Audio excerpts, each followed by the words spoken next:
अस्सलामुअलैकुम वरहमतुल्लाहि वबरकातुहू। मैं शत अब्बास रिजवी।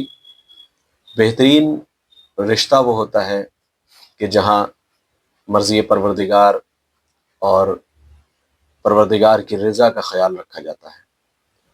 मैं इस मसले पर पहले भी कुछ वीडियोज़ बना चुका हूँ। बार बार कह रहा हूँ कि रिश्तों का सिलेक्शन जो हम करें वो कम से कम दीनदारी की बुनियाद पर होना चाहिए। एक मसला बहुत आम है कि जब हम लड़की और लड़के को देखने जाते हैं तो कुछ इस तरह की ख्वाहिशात होती हैं जो कहीं ना कहीं हम अपनी मर्ज़ी के एतबार से रिश्ते को पसंद करना चाहते हैं, जहाँ पर हम ये नहीं देखते कि किसकी लड़की की तौहीन हो रही है, किस फैमिली की तौहीन हो रही है, और किसके घर का जो पर्दा है, जो लिहाज है, जो एक इज़्ज़त है, वो नीलाम हो रही है, या हमारे इस अमल से उसको कितनी तकलीफ़ होगी। जो दुश्वारियाँ आ रही हैं वो मुसलसल रुकने का नाम नहीं ले रही हैं। कुछ खानवादे ऐसे हैं कि जिनको मुझे नहीं पता कि किस लेवल पर रिश्तों को तलाश कर रहे हैं, किस तरह के रिश्ते को तलाश कर रहे हैं। कुछ जगह पर इस्तिखारा पहले करा लिया जाता है तब रिश्ते में आगे बढ़ा जाता है। कुछ रिश्ते में जब 50% चांसेस बढ़ जाते हैं तब रिश्ते में इस्तिखारा करा लिया जाता है, परवरदिगार की रज़ा का ख्याल कर लिया जाता है।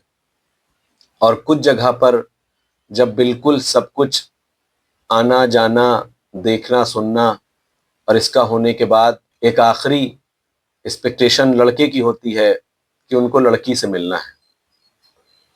देखिए, अगर दीन और शरीयत की बात करेंगे तो कहीं ना कहीं जब नीयत अक़्द की है तो अगर हिजाब में रह के किसी को दिखा दिया जाए तो मुझे नहीं लगता कि किसी तरह की कोई दुश्वारी है।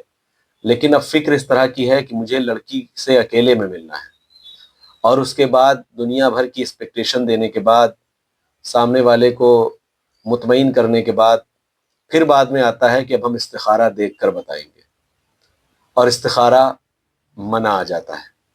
अब आप ये बताइए कि जिस लड़की को आप अकेले में देख के आए हैं, सारे रिश्तेदारों को पता रहता है, कहीं ना कहीं चीज़ें आया हो जाती हैं, और आप उस बात फिर आप इस्तिखारे पे बात रख कर उसके बाद रिश्ते को मना कर दिया करते हैं, तो परवरदिगार के करीब आप भी गुनहगार होंगे और आप दूसरे की फैमिली को भी हर्ट करने का काम करेंगे।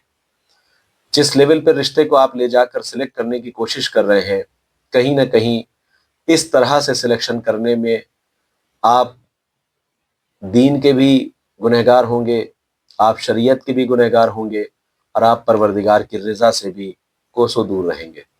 मुझे उम्मीद है कि रिश्तों को आसान बनाकर सिलेक्ट कीजिए, जहाँ दीन भी आपसे राज़ी हो, आपसे खुदा भी राज़ी हो। मुझे उम्मीद है कि हमारे चैनल को भी सब्सक्राइब करेंगे और हमारे वीडियोस को भी शेयर करेंगे। वस्सलामु अलैकुम वरहमतुल्लाहि वबरकातुहू।